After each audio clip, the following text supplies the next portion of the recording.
Denne gang skal vi bruge GeoGebra til at spejle vores trekant. Så vi starter med at vælge polygonværktøj. Vi starter i 00, 2, 4, 4, 2 og 00 igen. Nu vil vi gerne kunne spejle det i en usynlig linje, som er lige med x er lige med 4. Vi kan godt for eksempel bruge linjeværktøj og tegne en hjælpelinje, som er x er lige med 4. Og det kan vi se herover. Nu kan vi spejle vores trekant, vores polygon, i den linje, som er x er lige med 4. Og det går vi her. Vi vælger spejle i linje. Vi vælger vores polygon, vores objekt. Og så er det i den linje.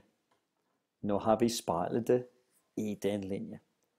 Så tegner vi en ny linje. Det går igennem x er lige med 8. Så har vi en ny lodret linje.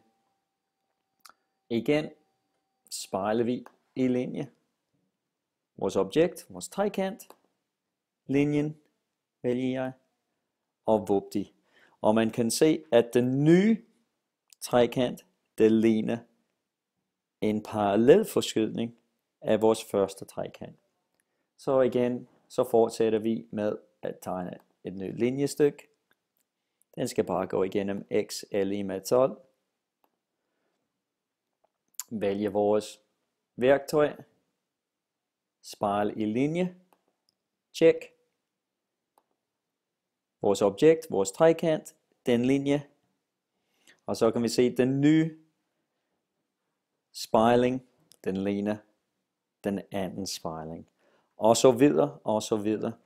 Hvis vi vil gerne skjule de lodrette linje, højre klik, vise objekt, så bliver det skjult. De eksisterer stadigvæk, men vi kan ikke se dem.